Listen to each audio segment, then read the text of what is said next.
Hi everybody, welcome to another hobby stream. Zach with Meg here. Classic matchup. Yep, and we are excited because underway right now on our channel is our 4th edition Age of Sigmar launch week. Yep. And we have much more Age of Sigmar 4th edition to come. We have a game tomorrow. In fact, well, actually the schedule's mostly done. This is what we've gone through.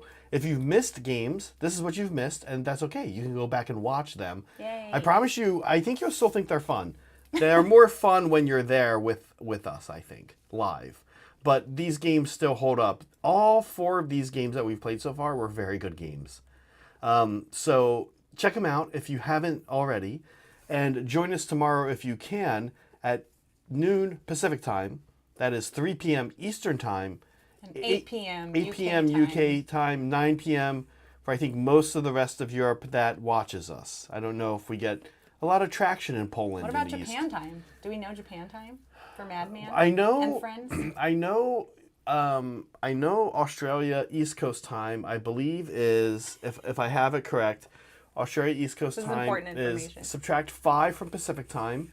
So that would be 7 in the morning, but the next, and then add 24 hours. Okay. So 7 a.m. Friday. You can do it. If you get up, if you work from home. Don't sleep in. Yeah. Okay, so what are we doing today, Meg? Actually, why don't we start by showing what you're working on? Kind of talk about what is the theme of today's... The theme is 4th Ed. There's always a theme. Yeah. 4th Ed is here. It's upon us, and we're dealing with it. Yep. That's the theme. So we're kind of just working on existing projects that we have that we're trying to wrap up, because mostly the focus today is actually just talking about 4th Ed. Yeah. Yeah. Nothing really like specific beyond that. So I'm going to hopefully be finishing my Troglodyte. I have my rider. He hasn't even been started. No, so if I have okay. time, I'll get to it. Yeah. But yeah, I would like to wrap this guy up so I can call it done and move on. I have had a hard time putting this down. The only thing that has been stopping me from working on it like endlessly is just that I'm tired.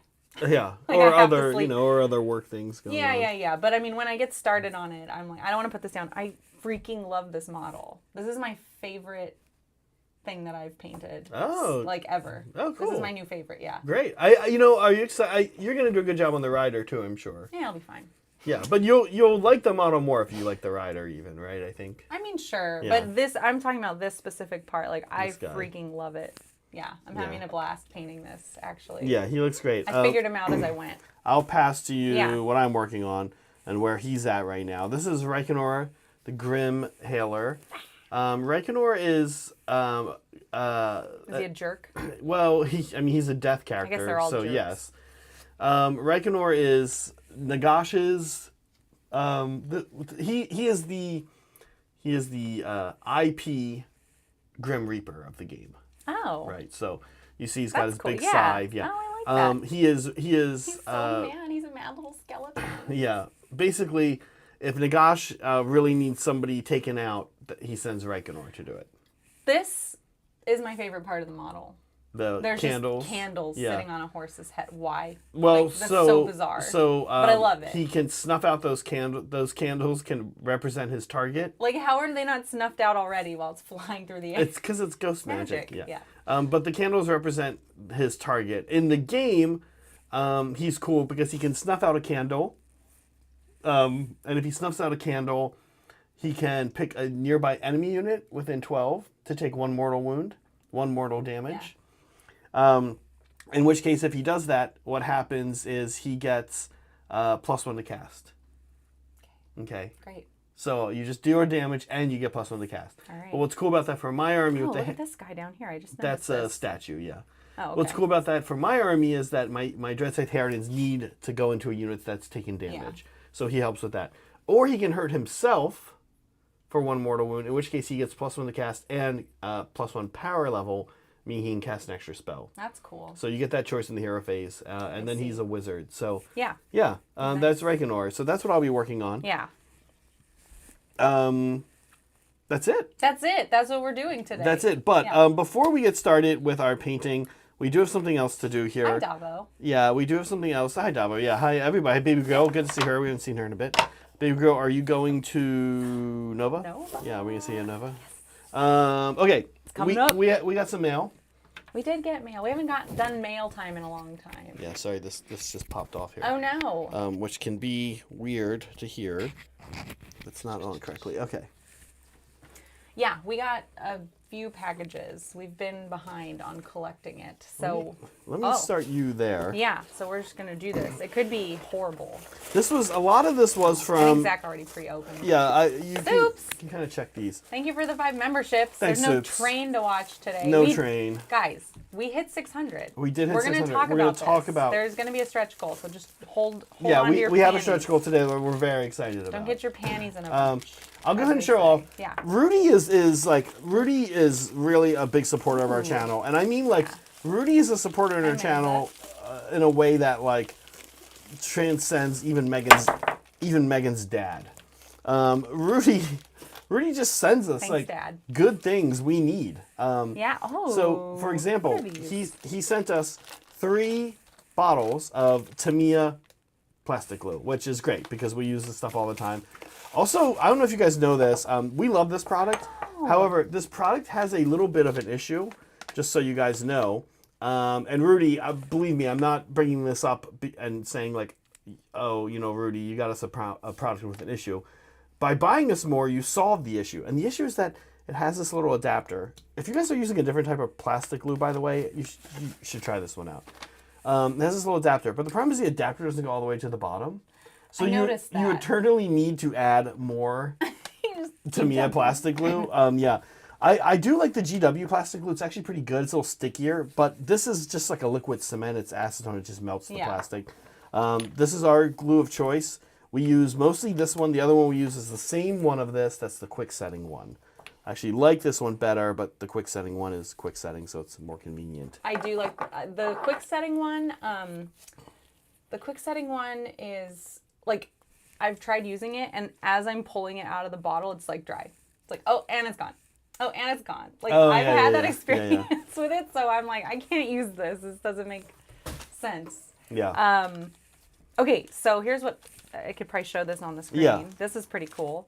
So this comes from Victoria Miniatures, actually from Australia. This it looks like something that I don't know, maybe it was purchased on Etsy. It's hard to say, but these are 3D printed. From Rudy. Yeah, from Rudy. But I'm saying that the shop is called Victoria Miniatures. Yeah. If you guys are interested, it is. Which is a great site, by the way. She makes a lot of awesome you've stuff. been there before. Victoria Okay. Miniatures. These are paint bottle toppers, so you can do swatches. So Brett has these on his, and I was oh my god, I want those, and now we have them. I love it. Thank you, Rudy. These are amazing. Yeah. I'm very excited about this. So there's some Can you Krakens over here. Yeah.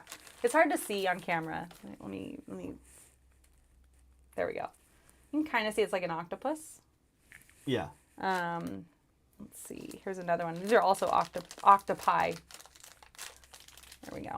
Oh, look, Chris and Manza have pointed out that you can pull the hair on the glue bottle to extend the hair.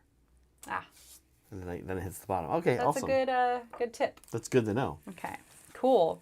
These are cool. say Oh, it these on are them? orky looking. Kind of.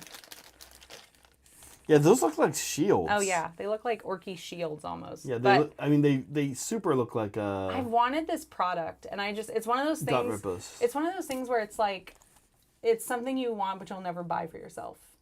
Well, for me personally. Exactly. Yeah. Okay, there's 2 more things. Yeah. Let's keep opening. Yeah. Okay, back to Rudy, here. So, Meg, this let is me go sweet, ahead and thank give you this. Okay. All right. This is from Angie. Yeah. Oh, sweet. All right, so more glue. We love these. Yeah.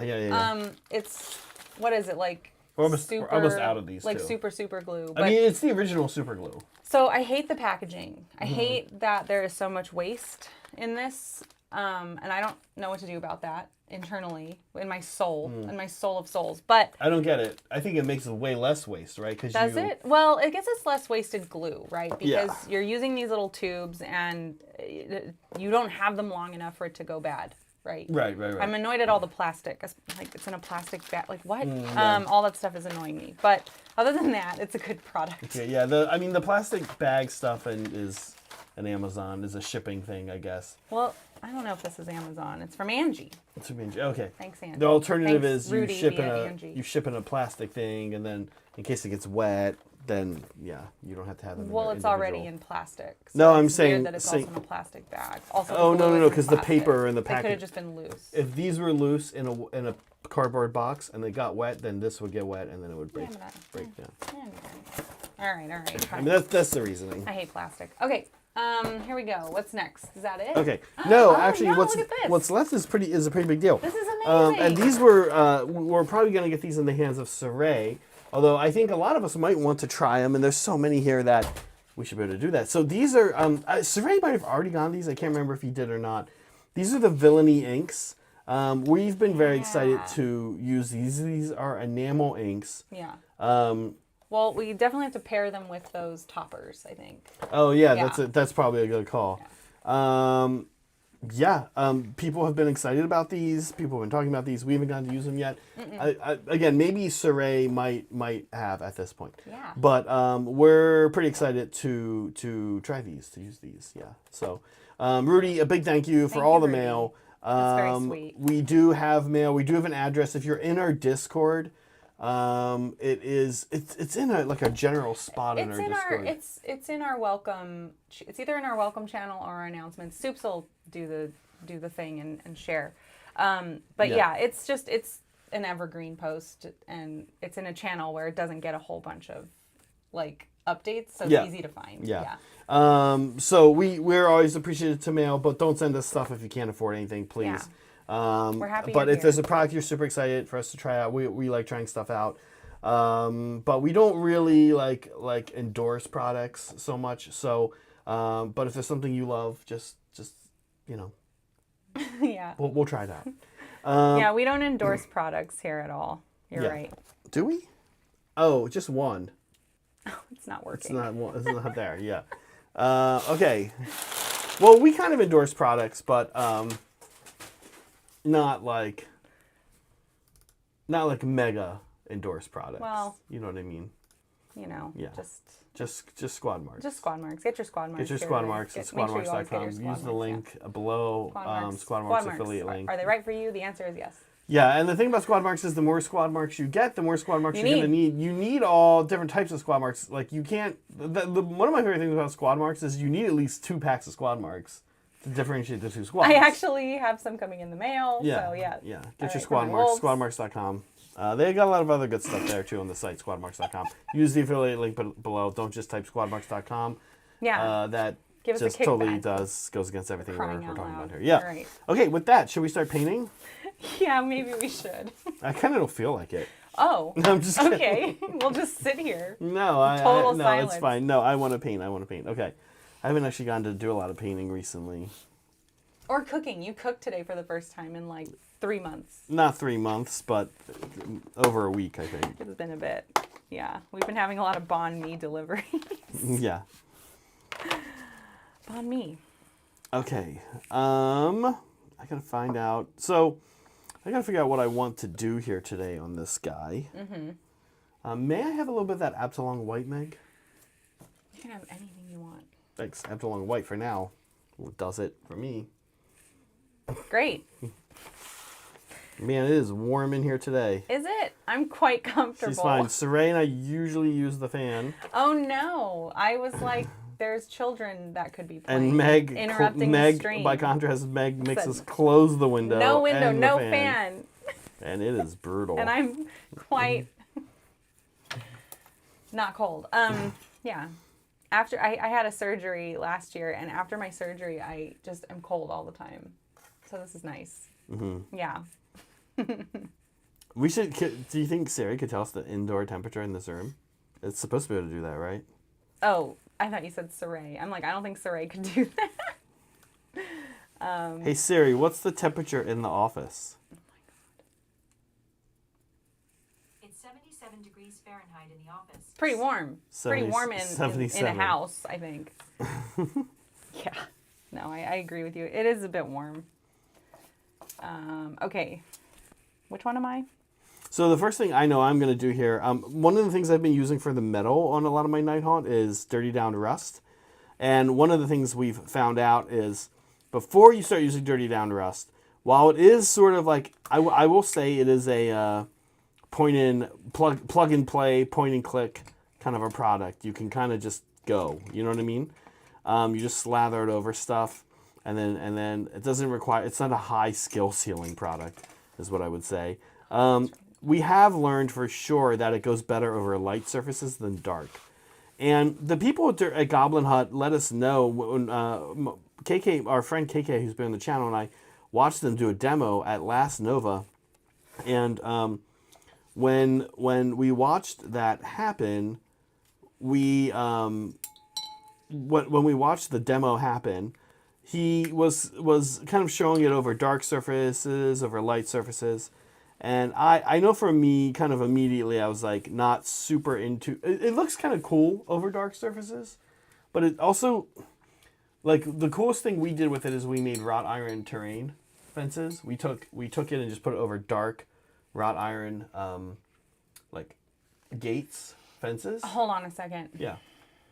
I was thinking, and I missed the first part of what you're talking about. I have no clue what you're talking about. Oh, just using Dirty Down. Dirty Down. Thank you. Yeah. Go ahead. And we over dark, like it is a cool look, but it's not very striking, if that makes sense. I think it's really good for terrain.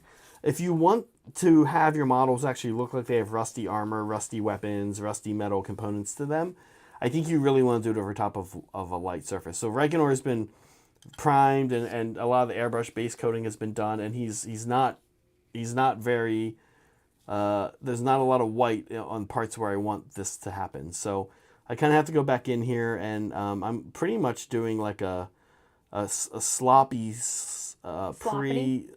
pre slap chop almost on it. I'm basically just kind of dry brushing white over the areas I want the Dirty Down to go.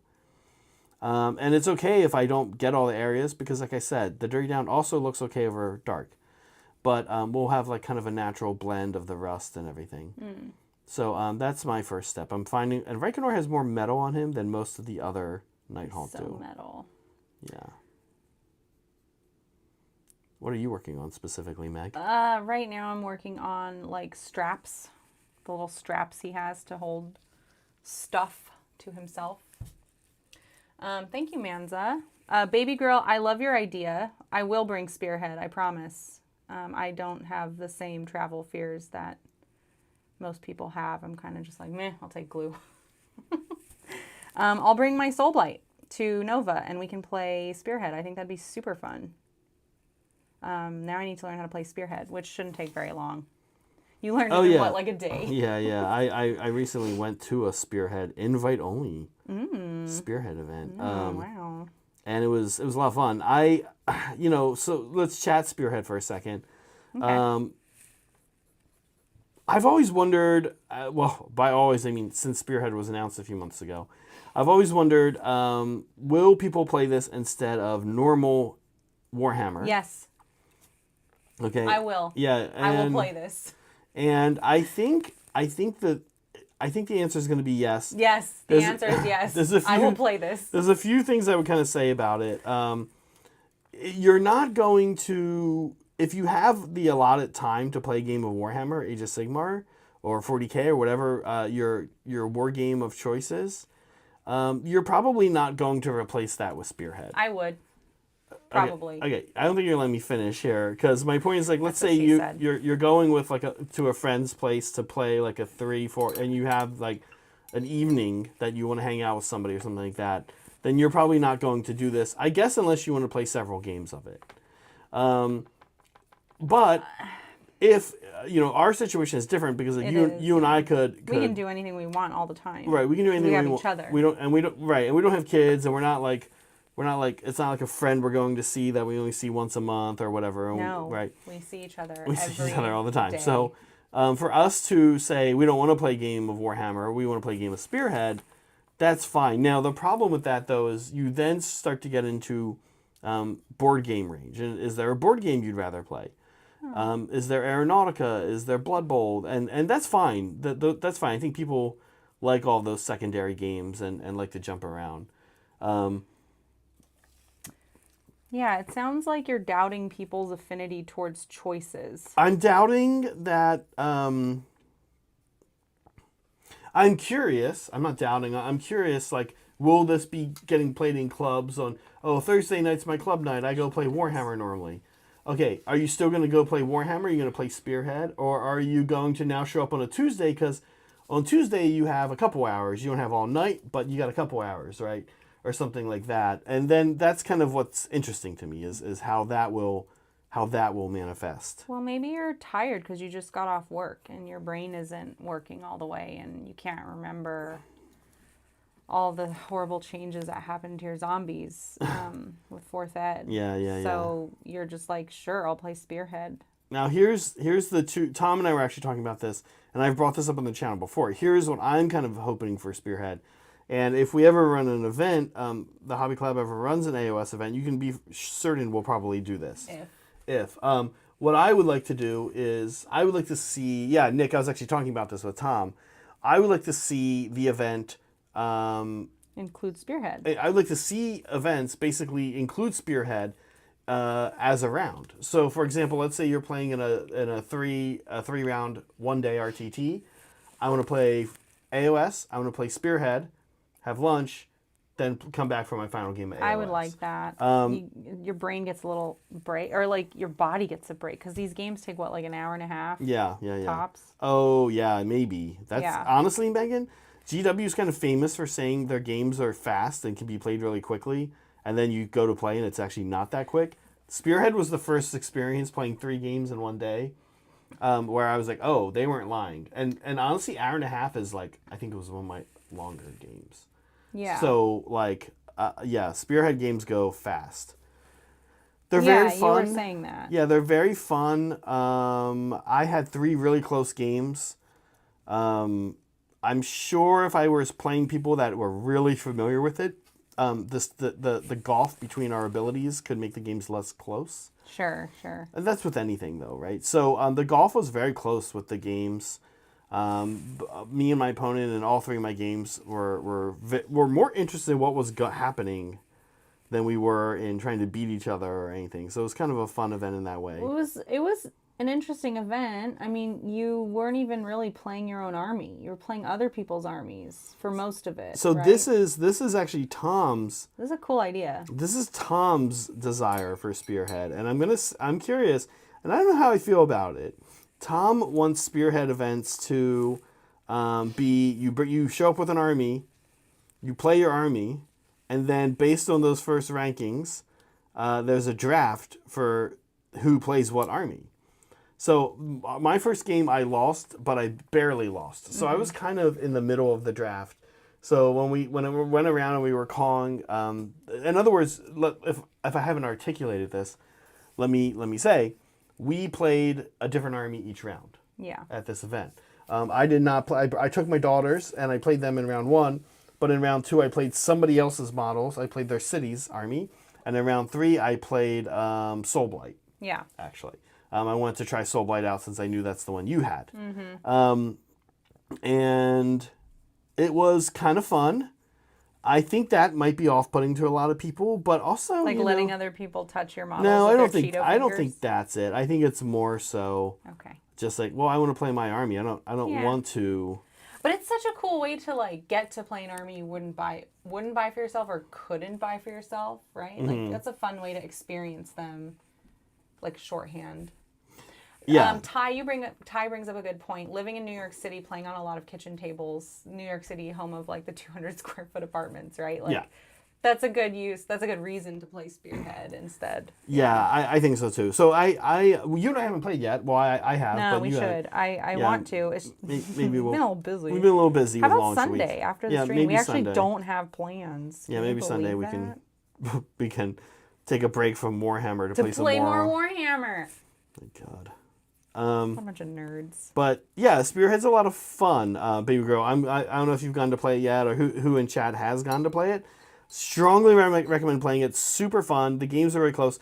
I'm a big fan of the mechanism that you're either doing better with these cards and getting these kind of strong abilities, or you're getting points. Now, the one thing I will say about Spearhead, and I think I like this, but I could see new people not liking it, or people that think maybe Spearhead is a little more chill and casual of a game, it's not. And in fact, I would actually make the case that it is probably a better and maybe more intense competitive game, or has the possibility of, than regular AOS. And the main reason for that... Can I guess? Yeah. Okay, because you don't build a list. It's like you're given a list, and everyone gets the same lists, and you have to make it work. That's part of it, for sure. I think guess. that is part of it. That's not what I was going to say, but you're probably right. That is part of it. The other part of it is that you score primary objectives on the board, and you also score these cards. Now, you don't have to score the cards. The cards can either be scored or used. And when I say used, what I mean is they have an ability on them that's sort of something like a command, because there are no commands. You don't have command points in the game. Okay. Instead, you get these cards, and everyone has 3 cards at the start of the battle round. And the cards are either score this if blank, score this if blank, score this if blank. Oh, I like that. A little bit of randomness. Yeah. Or the cards say, use this card to heal, or rally was a card. Rally. Oh, man, so you don't have all the options at your disposal. You have to make choices based on what's handed out to you. Right. And so let's say there's a card that says, rally a unit, roll the number of models missing. For each 5 up, get 1 model back. Yeah. That card also says on it, they do this thing where the objectives have these symbols on them of like different ancient gods, and one of them is like the Behemoth symbol, and it'll say like score the Behemoth objective. Yeah. Okay, or it'll say have 2 units within 6 inches of the short table edges. So you can either choose to score that objective, or you can use that ability. Okay. The thing is that there are 12 cards. Yeah. Okay. 12 cards. 12 cards. And as we got to play, by the time we were in round 3, all of us knew that everyone got the same 12 cards throughout the course of the game. Because there's 4 rounds, you have 3 cards. Mm-hmm. So what that means is that your opponent, if your opponent hasn't used, for example, the countercharge card yet, you know they might have it in their deck. Yeah. And so it is a game where keeping card counting, more like card keeping track of, is going to be big. And that will always benefit the person who's played more. Yeah. Right? For example, Meg, when you and I play, I'm going to know that you're going to get a countercharge card some point during the game. You'll know that as well, but you won't have really experienced it, right? Like I have. Or I know you're going to get the rally card, and she hasn't gotten that card yet. Got right? it. So learning the 12 cards in the game is going to be something good players just do. Yeah. It's going to be something not good players just do if they play enough games. I was going to say, that seems like something even I can keep track of. You're just going to learn the 12 cards. Yeah. So I think there's a couple mechanisms around that I think would be more When you say interesting. bad players, I'm like, oh, that's me. My guess is something more like have a deck of 18 cards, shuffle it, and then take 6 out. Yeah. Right? A lot of board games do that kind of stuff. We've seen that in the card version of Catan. They do that, right? Shuffle the whole deck. It represents all these dice rolls, and then you take a few out because dice are random and cards. Sure. Right. So I think that's kind of going to be interesting to see how they work around that personally. Yeah. We'll see. But otherwise, yes, Spearhead, loads of fun. And yeah, maybe we should get a Spearhead thing going with Hobby Collab crew. You and I should play Sunday at least. Yeah. It can be a date day. I was kind of thinking at Nova maybe. At Nova, like okay. A Nova thing. Yeah, maybe. That would be fun. Like if we got a bunch of Hobby Collab people to encourage them to bring their Spearhead, and we just hang out and play Spearhead. Do a Spearhead event. Yeah. That'd be fun.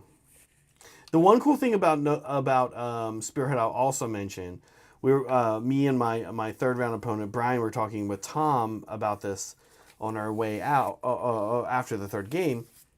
Is Tom was saying like Spearhead's really not about killing models. It's about going places and doing things. Killing is a tool. Destroying other models is a tool. Killing is a tool. Killing is a tool, just like in real life. Life's not really about killing people. Sometimes it just happens to help you. It just benefits us. Yeah. Yeah. Meg. Zach. We did achieve our... Pink did. You guys did. We didn't do anything. Yeah. We did nothing. We said we wanted to have 600 members this and week. we got 600 members. We want everybody to know that our members games on Mondays, Monday evenings are open free for July to everybody. So 2 more games. Two more July, yeah. 2 more games. But in August, Mondays. those will be member-only games. Yeah. And we want as many people to be members as possible. So we had a membership goal. We reached that goal. And now we need to therefore have new goals. Of course. Okay. We have to have stretch goals. Let's talk about some new goals here. So, what good is a goal if you've passed it? Absolutely. Okay. First, this is just a little bit of a reminder of what happens when you're at our different Why levels. you should hang out with us. Why you should hang out Why you with should us. become a lab rat or lab mandrel. Becoming a lab rat is Hold on a second. Yeah, this Most is like our important thing. PBS drive. Most important thing. Yeah. It's not a cult. It's We're not a a cult. community. Yeah, it's not a cult, it's a community. There's a difference. We won't trap you. You can look up the can differences leave anytime you yourself want. and you can decide you can see that we're not a cult. It's easy to see based on the definitions, both governmental definitions, law enforcement definitions. We really do not fit very many of the criteria for being a cult. Yeah. Only You're fine. yeah, it's dictionary, whatever. Okay, yes, we have all of our normal fun things for not being a member. That's fine. Yeah, we whatever. have a great Discord. It's free to join the Discord. Anyone can do it. Yeah. We have our challenges that we'll actually get to last month's winner at the end of today's show. Our Discord's actually pretty great. Yes. Yeah. Also, we regularly hang out. You'll see us in there a lot. You'll see a lot of people in there regularly in our Brett. hobby video chats. Saray, yeah. And a lot of like really cool members. People Steven make a lot of friends. Steven dips in. Yeah, Yeah. You'll see people. That's probably my favorite thing. Yeah, and- I'm constantly like, can we hobby hang, please? Yeah, I have and- 5 minutes in between meetings. It's fun too because the way to kind of think about it is if you're like, okay, I have this gaming group, but my gaming group is based on geography.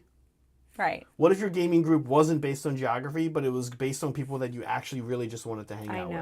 I know. So Which is kind of that's what it is. sort of the cool, awesome. We always hear about all the horrible things the internet does, No, this is a nice radicalizing, etc. But this is one of the nice things that helping cults do their thing. This is one of the nice things. And communities, cults and communities. Cults and communities. Yeah. And then you'll see in our show, we feature your work. So if you submit your work on our channel, it's likely to get, on our Discord, it's likely to get featured on a show.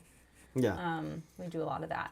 So if you become a lab rat, that's the lowest tier. That's the lowest yeah. tier, and that's fine. We actually wanted lab rats. Oh, I didn't mean it to sound bad. No, it's fine. it's not bad. Great. One of our goals when we started the channel was to not have really high level, exclusive access level memberships, and we wanted to have cheap, inexpensive memberships. Yeah. I actually didn't even want to have any tiers of memberships initially, but some people it's your greedy wife. Yes, it was literally everybody but me. Some people just want to have just give a couple bucks to support something. Lab Rat is what, $3 a month? It's $4 a month. Yeah. And we do members only content. Every Monday is an AOS game. It changes up all the time. We've tried a few things. We've cycled in and out things. We do members only videos from time to time as well. It is the Monday AOS game. And then we release other members only stuff. That's a little more like Meg is saying, a little We did more. a Battle Masters game not too long ago. Yeah, from the 90s. Yeah. Thank you again, And then, of Soups. course, you get access to our emojis, and you get access to like a special emoji flare in Discord, and then some extra Discord perks like just turning different things on and off, right? Yeah. Depending on your membership level. And then Lab Mandrill is actually our toppest tier, and that's $8 a month. Mm-hmm. So it's not that much. But we do the big thing we offer for Mandrills is our monthly hobby workshops in Discord. We have a couple of really excellent professional painters that run these workshops for the Mandrills, which is amazing, and we appreciate it. And then we record them, and then Mandrills can have access to that as well. Yeah. And then we do, every once in a while, we'll do some fun, like, silly behind-the-scenes videos, which are just like, I don't know, they're like candy, right? It's like putting some sprinkles on something. Yeah, and we should kind of just be clear, like, the couple people we've had so far, and some of the names we're hoping to get for Mandrills in the near future, these are, like, super high level. These are, like people that enter into, like, Golden Demon level stuff, right? These are... everybody has that guy or girl who's the best painter in their community, and that many of those people go on to become those types of people. But these are people that are already those people, right? So it is not just like one of our buddies who's really good. They are our buddies now because we've met them, but you know what I'm saying. Okay, now one of our goals was to get more lab mandrills into. Well, also you get everyone. We do have regular votes on types of content as well. Oh The yeah, mandrills get to vote we on do that. we do that. Even got to vote on the board. Saray and I are mostly finished, and that we premiered on Saturday. So one of the things we wanted to do is increase how many lab mandrills we had. Yeah, this is leading us to our next stretch goal. So currently we have how many? We have 47. 47. It might be more. I don't know if it's caught up, but the last number I saw was 47. We talked to the team. We talked to our finance guys, our guy at H&R Block. We talked to a lot of people. We were like, "What's a good number for us? What's a good professional number?" We want to be serious about the number. We want people to look at the number and say, "Yeah, that's cool." And we want it to mean something. We want it to mean something. Yeah. So we are doing a new drive where we're going to be hopefully getting 69 mandrills. This is the goal. Yeah. This is a drive for us for the next few weeks. We'll be pushing this. We'd like to get our mandrill numbers up and just get a few more mandrills. Yeah. So we're not that far off from this goal. Yeah, it's like 20 mandrills. Something like that. Close to that. 21 something. Yeah. So if we hit that number, 69. we're gonna have a legendary marathon hobby stream. Mm-hmm. Yeah. That might lead to some legendary gaming content. That's right. Yeah. 47, 69, 22 new mandrills. That's right. That was... Brett did the math. That was a really tough subtraction equation, so we really appreciate you doing that for us. Well, the problem is when you take a number that you know, 47, and then subtract the other number you're going for, the result goes below 0. Yeah, that's hard to deal with. And then stuff gets kind of... So we really appreciate Brett the engineer, for taking that on, that equation on for us. Anyway, so here's our next stretch goal. Tell your friends, tell your enemies. If you're already a mandrill, spread the good word. Spread the good word of being a mandrill. Yeah. And we are Thanks, excited for more mandrills. That's right, Chris. You're can't right, Chris. get the mandrills. That's why you gotta get people to believe. That's why we picked a more believable, reasonable number, 69. Yeah. So that people would, because you're right, people have to go into their own YouTube. They have to choose that. And choose to become a mandrill. To help us work towards this goal of 69 mandrills. Yeah. Sorry, Sean. We didn't mean to throw that on you, That's a lot. That's a lot of math. Ask. That's a lot of math. So we're Sean. we're very happy that Brett was able to help with that. Yeah. Thank you. And thank you, Rudy. Rudy, thanks for gifting memberships. As always, we appreciate it. Thanks for sending stuff, Rudy. You're such a big supporter. We really appreciate it. He says, "Good evening from Bahrain, Hobby Collab fam. I'm on duty tonight. Zach, do you need any hobby supplies?" I already asked Meg and Brett a few days ago. Rudy, you know what? I am of the mind that I am. If you send something, I'll happily mostly use it. I don't think you've sent anything that I've been like, I'm never using this. I'm going to be honest with you if it is too the case. I don't think so. Okay. No, we've been using the tweezers like crazy too. A lot of the stuff you sent actually ends up becoming like insanely overused. You know what I've been using like crazy? Well, we've already talked about the virtues of the vacuum, Rudy.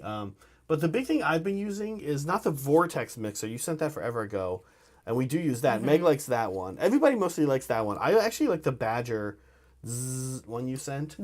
Yeah, I've been using that. Thanks, I cleared that up for I've been using that a ton. We actually, Rudy, I don't know if you could get a good look on Saturday's stream, but I've been using a bunch of the tufts you sent, because the cool thing about the tufts you sent are that you sent an amount that is like great for terrain. If you are doing an army, I need like millions of tufts, right? So we've been adding the tufts you sent to. I added them to both the Gur board, which we played on Monday night game. Okay. And I added them. We've been adding them to the Goblin board, which we played on Saturday. So Rudy. By all means, I cannot think of anything in particular that I need. I'm happy to try things out, But I'm also happy to just get your support in the form of hanging out, being around. Mm-hmm. You support us so many ways, so it's you don't have to. It is nice to see you. Yeah, you don't have to feel that's our obligated. favorite. Yeah, yep. Thank you, Rudy. As always, stay safe in Bahrain, Please. and take some comfort in knowing that it can't possibly be that much hotter over there than it is over here. In this room. Not this room. I think Rudy's from kind of the southeast area of the U.S. and like most of the rest of the U.S. for the past couple weeks, it has been hot. We finally had like a day yesterday. Yeah, yesterday was nice. 2 I needed days to wear a sweater. 2 days ago, I did not leave the apartment, and then yesterday, we went out after the game, you, me, Brent, Saray, and we were walking around to the car. I was like, oh my god. Or we were in the car, and I put the window down. I was like, oh wait, the window can come down. It's actually like, very nice. It's actually nice out for the first time in like forever. But anyway, back to being hot. Back to being way too hot. There is a poll, by the way. Like every poll, it's very important. And we're gonna get to this poll in a second. The poll asks Cass was having a tough time with it. About Cass? Yeah. Why? What did he say? Like, what is this poll? Okay. I mean, look at it. I'm painting Reikenor the Grimhailer, and I have 4 facts about Reikenor the Grimhailer up here, but only one of these facts is true. And which one is it? Did he met Nagash in college at UC Irvine? I don't think any of these are true. Rides a flying pony named Taco. Unless you named it Taco. But you're not known to do that. In life, studied farts for a living. Or was he Barbara Eden's second husband? Well, that one's not true because that's crossing the IP line. Well, where do you think UC Irvine is? Well, I mean... Oh, you mean like they can't... I'm just giving you reasons why they're all false. You mean Games Workshop wouldn't dare get into NBC Universal's Barbara, the I Dream of Jeannie IP? I just But mean... Barbara Eden's not actually in the universe for... like Barbara Eden herself. Yeah. That's true. Well, I don't think she... Zach, I'm not even going to answer this. Well... Food for thought for those. Food for thought. Food for Barbara thought. Eden. If she's gonna get with a piece of plastic, it's not gonna be that. Not Reikenor? I can tell you that. What's wrong with Reikenor, the Grimhailer? You think she's more... He's too wide. What do you mean? That's it? That's why? And pokey. Oh my god. That's all I'm saying. Oh my god. Okay. Well, back to painting for me. We'll close the poll at 5:45. Okay. Meg, let's check in. How's it going? Oh, it's going. I'm doing straps still. After this, I'm gonna, I guess, shade them a little bit. Yeah. Go in, mix up. Let's see. Yeah, I'll go with Katie and Flesh Tone. That works for the dark areas. The darker areas. Okay. Yeah, and then probably a wash. Because I can't just do a wash. I got to make it take longer. Yeah, this thing was just a giant happy accident. I had actually plans for it to be Tenebrous Gray. But then we were out of Tenebrous Gray. And so I had to switch gears. So I just airbrush the whole thing like purple and pink and then, yellow underneath. And I was like, I hate this. This looks terrible. So I started to reprime it in white. And then when I went to reprime it, it left all the recessed colors in. And I was like, oh, now I like it. So that was my process. That was my process for this color scheme, for this dinosaur, is to mess up and just keep going. And it looks great. I'm really excited to see it on like I its said, it turned into my favorite model I've ever painted. The model itself I like painting because of the big areas it gives you. And the way I ended up painting it, I like. I like how it's turning out. I'm happy. Yeah. My second favorite model that I've ever painted, not that anyone asked or cared, but nope. I'm just kidding, Meg. We do. No, I'm is curious. my Malianthrope. I loved painting that. That was a Forge World model, and it was like, I was like, this thing just paints itself. Yeah. It's such an easy and cool looking. Like, I loved all the detail, and building it was like nothing. It was one of those rare Forge World kits that's like, cool, here you go. It's like one piece. Yeah, you get It was like great. you hear rumors, but that wasn't one Yeah, of them. and then, it's fine cast. All that detail is beautiful. I just love that model. But now this one wins because I think I enjoy this paint scheme that I went with a lot more.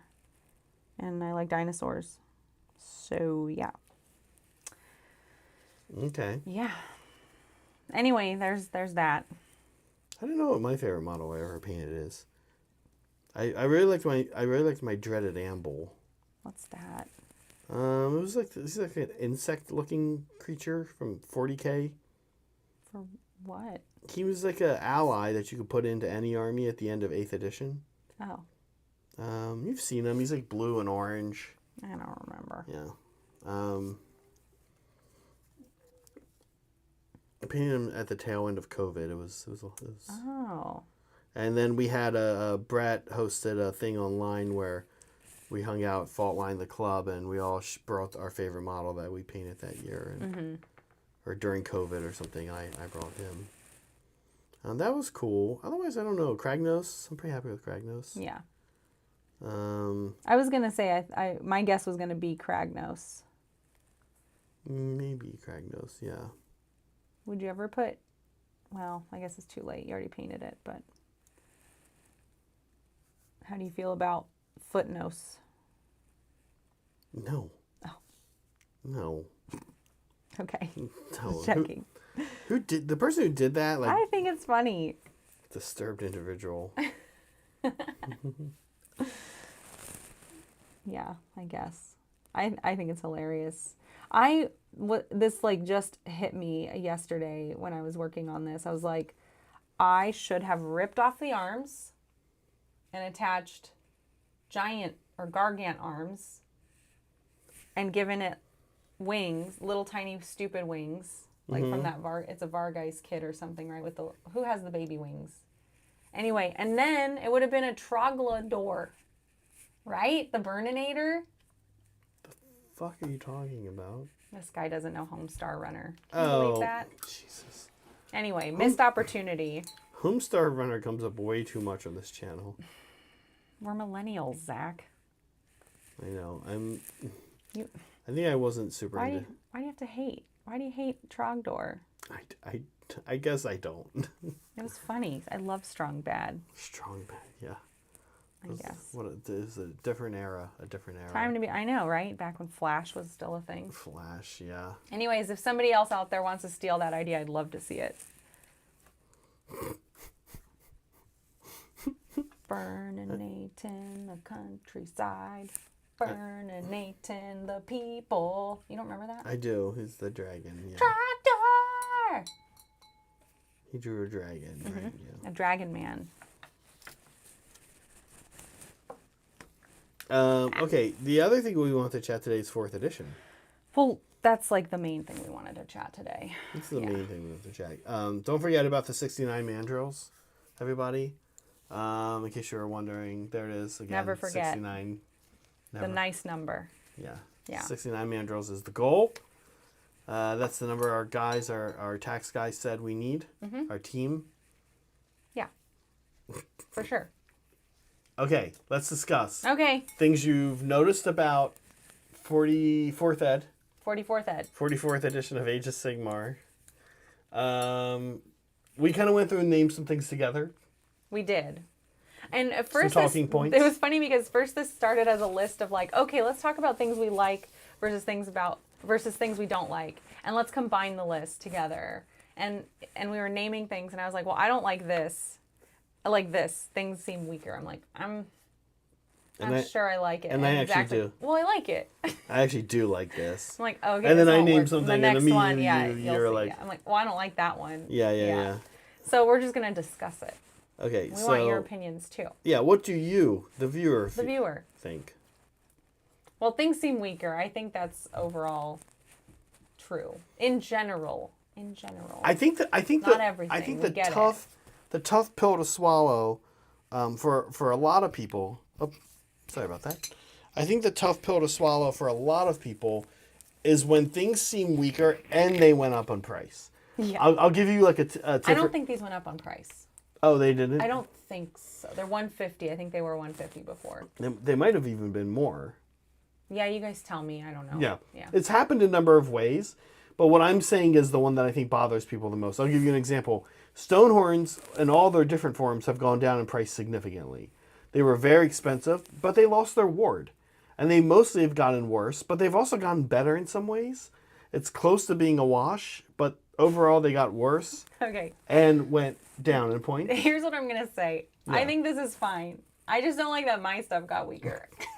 By contrast, specifically my zombies, because I love them. By I wanna contrast, take them everywhere. right? By contrast, the High Gladiatrix I went think I up, shouldn't. went up 40 points, Yeah. and almost universally got worse. Okay. She used to just pass out Rend 1 to a unit and +1, and switch the wound characteristic Yeah. to units wholly within 12 of her. Now, if she's in combat, which means she's probably going to die, on a roll of 2 up, she can pick 1 unit and increase their Rend by 1. Significantly worse. Her random killing thing ability got a lot better. It's once per game. You got to get by a foot hero, and then she's probably going to kill him. But that's cool. That's not really why you're taking her, though. So, like, she got worse and went up 40 points. And I think most gamers are probably going to be with me where you're going to say, that's the tough pill to swallow. Looking at that and being like, this unit got so much worse and went up. Yeah. I mean, okay, so yeah, I do, of course, I walk that back a little bit because I don't mind that things take longer to die in a way because that means you get to play with them longer. Mm-hmm. So that's cool. I just really miss the nice, like, zombie trifecta I had going, and now it's like, oh, it doesn't really hit the same. Yeah. I need to figure out a new, well, I'm switching to Seraphon, but I would need to figure out a new You're not switching setup. to Seraphon. You're adding Seraphon onto This is a list how it of works armies. for me, Zach. I'm like, it's that Andy with his Woody doll meme. I'm like, all right, Soulblight, you're out. In with Seraphon. I only have space in my brain for one, so we're doing Seraphon, and that's that. That probably won't be true, but that's how I feel right now. Interesting. It helps me cope with all So- the new rules I'm gonna have to learn. So I think, well, you were kind of saying that it's actually some of the core rules of the game that are the issue, not like learning your army rules aren't as bad. And that's Well, kind of nice. That's hold also on. changed. Hold on a second. Yeah, and we have to move on to the next slide at some point. But I don't think that's necessarily true. It's true for me with Soulblight because I've been that's the only army I've played for like what, a year or two now. So I'm comfortable enough with the rules where I'm like, okay, this little change, like I understand that. Like I can Got it. Okay. I have like a point of reference for what the change is. Where like now I'm starting Seraphon and I've really only seen Brett play with them and I'm kind of like, I didn't absorb that because why would I absorb it? There's some parts of it I've absorbed. But now my brain just has to like reset and let That it all makes sense. sink in. That makes total sense. I get that. I'm not good at this the way you are, Zach. no, that's not a what's that play here, but things getting weaker I'm mostly fine with. Yeah. Even things getting weaker and going up in points, it's still like it's not in a vacuum, right, folks? So it's still like, well, I mean, honestly, adding a Pippa Ren and having it happen on a 2+, we're seeing a lot of things, including other Daughters of Cain units. And Brett felt the pain yesterday of, here's my unit with a really cool ability. In the hero phase, it goes off on a 3-up. His Alchemite Warforger never got a +3-up, give 1 unit +1 save. Like free Mystic Shield on a 3-up, right? How good is that? But it's not free. Brett never got that 3-up. He rolled. Yeah. He just kept rolling 1s and 2s. It's painful. And the High Gladiatrix does it on a 2-up, and you're like, wow, 2-up, that's really good. Normally it's a 3-up. Yeah. So, I mean, in a outside of a vacuum, maybe she is okay. But one can't help but compare what you used to get from her, I guess is the thing, yeah. right? Okay, moving on. The CP system. This picture of the Nagash War Scroll doesn't have a ton to do with the Well, CP. it has one That's a CP. That's oh no, shoot! that's a I didn't. spell. That's a I spell. grabbed So the wrong one. the Nagash picture is didn't not a even grab lot a good picture. not a lot, or in Ignore fact it. anything to do with the CP Sorry, system. guys. You can just imagine the I word totally screwed that up. CP system. That's a spell. That's a spell. Can we close? Let's just skip What happens it. if we do this? Oh, that's us there. No, there's nothing to close. What are you talking Is about? CP system part of the image? Nah, it's all one thing. Oh, okay, Sorry. okay. All right. I wanted just a this white is screen with embarrassing. CP Guys, system. this is an embarrassing. Okay, the CP thing. system. Here's what we can do. I'll save No, this. no, it's fine, Megan. You don't have to worry about it. It's fine. Let's see. Oh no, I can't. I can't help us. We're doomed. We're Okay. doomed. Anyways, there it is. Right. It's not CP. The We screwed that up. the CP system. I was like, why did she? Should we skip this? Why did she grab this image? No, we'll talk about it. I want to talk about Because I was it. in a rush, dude. Okay. The CP We were system. 7 minutes late. I'm super loving the CP system. I was having this hunch going into the game. This is not. This is not. I don't wanna look at it. This is not something a lot of people were making this observation that your army was going to. You get 4 CP a turn. Yeah. Oh, I do like this. If you're lucky, you get 5. Yeah, if you're lucky. If you're lucky and with a low you're low losing. count list, yeah. And your army is going to learn how to function on 4 CP, and that is going to be your lifeblood. Mm-hmm. And I would say turn 1 might be different for a lot of armies, and maybe turn 5, but 2 through 4, you are going to have a largely 90% of the time you're going to do the same thing with your 4 CP. Oops, that's exactly what happened. That sounds kind of bad. No, I actually like it. But you kind of build armies around it. You can basically build an army around. Oh, that's true. I Here's hadn't how thought about here's that how I'm way. going to be using CP. My Night Haunt that I played with Brett yesterday. It's like saving 1 for rerolling a charge. Okay. Discorporate at least once a turn. So that's 3. So the last one is maybe try to cast a spell in the enemy hero phase, right? Yeah. And that's it. Then I have the second mode I can go into, maybe where I try to save for a countercharge. Yeah. Right? Knowing that I'm probably done discorporating then. So I kind of like the idea of almost like building an army around CP and saying like, here's the 4 CP, this is what I'm doing with it each turn, but sometimes I'm going to have to mix it up a little bit, and then that's going to kind of totally change the way my army functions. Not totally, but a big change in your army's paradigm for that turn. So I don't know, how are you feeling about the CP stuff? Brent brings up an interesting point, which is that it kind of sucks to have to use the CP because you run out, right? It's limited resources. But on the other hand, like I had a couple of things where I had to roll like a 3-up or something, and now it's like, no, you can just pay and it happens, and I'm like, okay, I kind of prefer that. Like if I can set aside, because you do that in your hero phase. Like a lot of mine were hero phase. Yours, things. well, yours is big. Yours is bringing stuff back. Yeah, and so I was like, oh, this is a good change. But you know, I'm like, I got mine, so why are you guys whining? No, that's kind of been my perspective on it. Like if you can set aside a CP like mentally, then you can do that thing that you want to do, which is nice. Yeah. Especially if it replaced like a roll. It's hard to it is curious. Brett brings up a good point, which is I'm curious what the number is, and my guess is because we all love Matt Rose so much that he got it right. And what Brett might be wondering if it maybe is if it was 5 go to 6 on an underdog or whatever. It might feel like there's like, man, my opponent sure does put out a lot of bullshit during their turn. Yeah. You know what I mean? And so, they countercharge, they auto attack, they auto defend it, and they also cast a spell during my turn. Like it might feel like a lot, right? I don't know. My guess is it was something that was probably heavily researched because it feels very finely tuned to have come to this number of 4. A couple things I think that they overlooked. I think they overlooked auxiliary units. No one's ever going to take an auxiliary unit. In a competitive setting, no one's ever going to take an auxiliary unit. Oh. And there's 2 reasons for that. Not One, everything's about competitiveness, Zach. I know, but even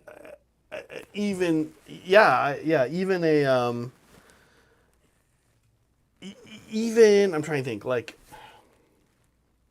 a casual but like game where you and your friend are trying to win, giving them an extra CP a turn is just everybody, like, that's crazy. Can you imagine, like, with as we're starting to see how important CP is, can you imagine just like making a choice to include an extra zombie dragon, not with a vampire who's not a leader? That's the other thing. Oftentimes when we want to include that one more unit, it's a leader, which we can. It just opens up another drop for us, which might means we're, maybe we're not picking who goes first anymore. But like, just what unit? Like, oh, I really need 6 chosen, and they can't fit anywhere. Well, they probably can fit somewhere. So I'm kind of curious to see my first auxiliary. I think the first time we see an auxiliary, we're gonna be like, what? Like, how? Why? I'm gonna ask you a really stupid question. What is an auxiliary unit? So Like, what makes when you build a auxiliary? regiment, you pick a leader, Yeah. and then The other things in it are the auxiliary. no. Oh. Then you fill that leader's thing Yeah. with units. Yeah. Let's say you only wanted like 2 leaders, and then you wanted a unit that didn't go into either of their slots. Oh, so it's just like little guys hanging out on their own. It without could be a little leader. guy. I mean, it could be a big monster. I mean, it could be like I said, it could be a zombie dragon. non-heroes, Yeah, you're but saying? they're not heroes. Okay. And they don't fit into any of So your... like non-heroes hanging out on their own. that don't fit into their any own of their regiment. own Is regiment. that what Exactly. Is it still called regiment? Yeah, Okay. yeah. And whoever, if you have more auxiliaries than your opponent, you grant your opponent a free CP each turn. No, each battle round, Soups, not turn. Sorry. So that one's weird, but like no harm, no foul, kind of. Like it's just not gonna come up. No one's gonna take those. Brett says spending 2 CP on a counter charge. I'm like, Brett, we didn't have that before. Like, you don't have to do that. That's not even something you're used to. You don't. And counter charges, and then we're on to 4. Yeah, counter charge is interesting. It's this thing that you really That's an interesting one, yeah. you need to set up for if you want to pull it off. You kind of need to set an obvious trap for your opponent. You need to be like, cool. I see you looking at my infantry unit right there. Do you notice that there's also like this big scary cavalry unit right here? I need to use that more. The first game I need to Serene try I using played. that more. I don't think about it as much. Right. Because I'm not used to it. The first game Serene I played, I charged and put Doomfire Warlocks, this was a counter charge, but into his knights just because I didn't want to do that. And so that's another kind of point, is if you've got like this cavalry unit set up that wants to counter charge, to Brett's point, you kind of need to be close, and then the unit that's going to charge the infantry can just tag the cavalry too and shut it down. So it's sort of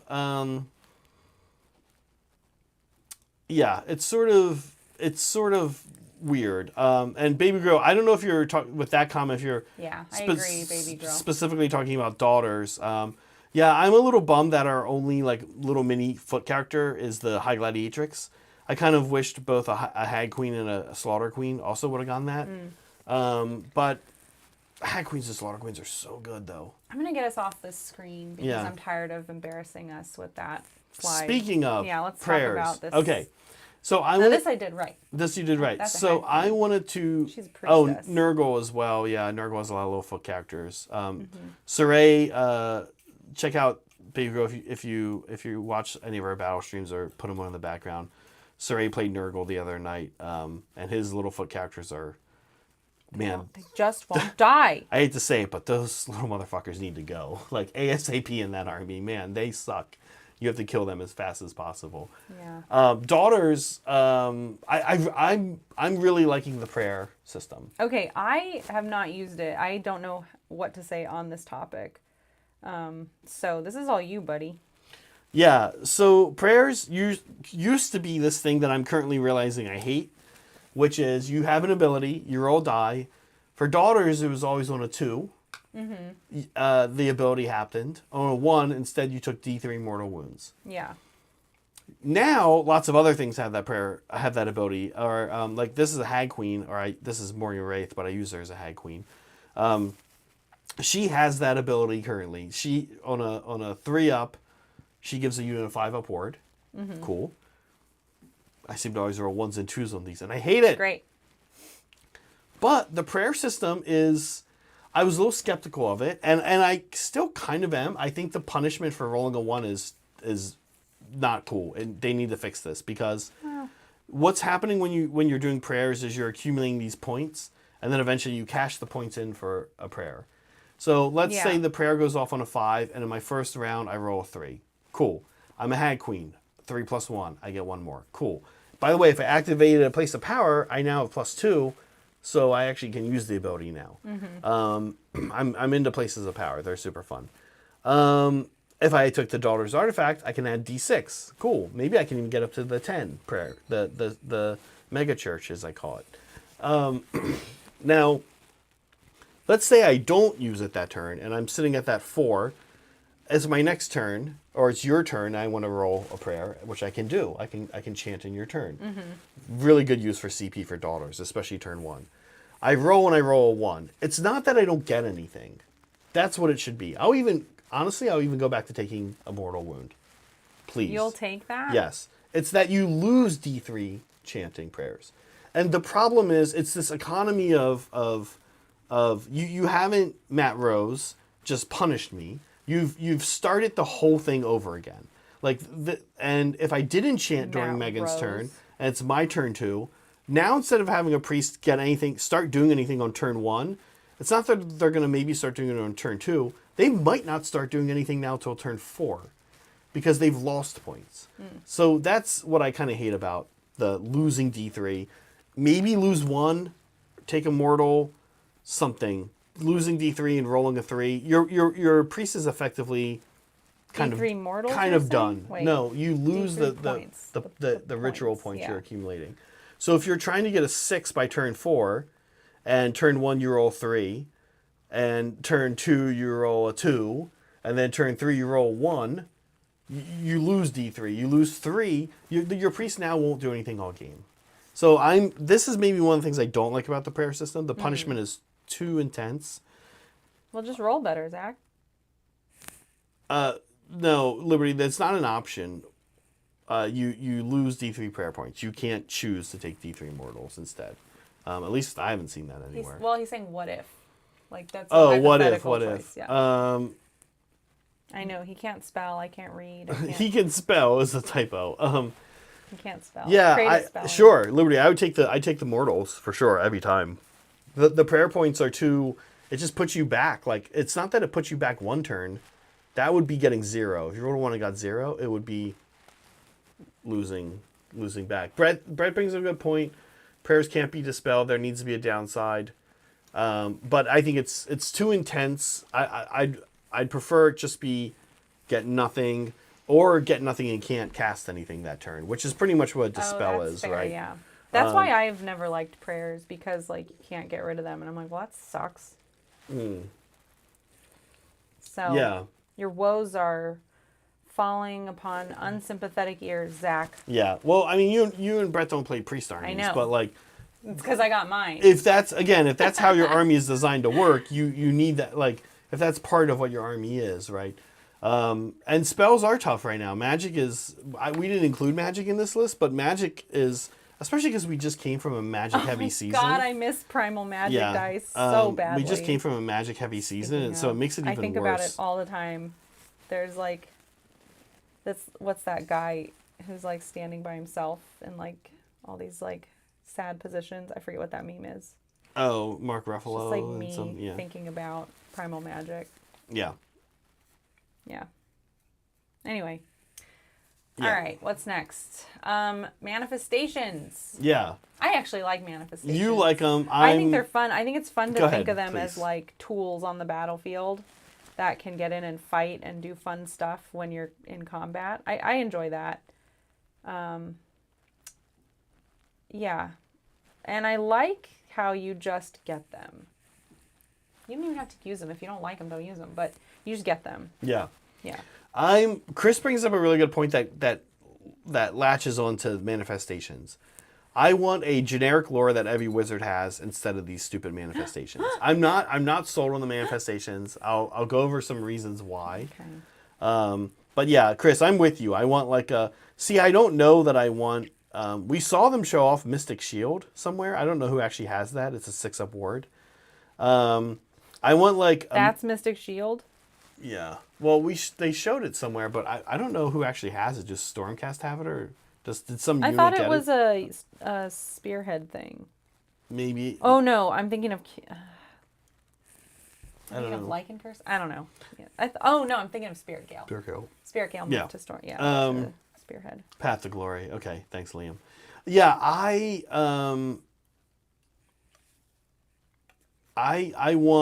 want that. I want like a +2 movement for 1 unit spell, and I want like a, I don't know, +1 to hit spell, or I don't know.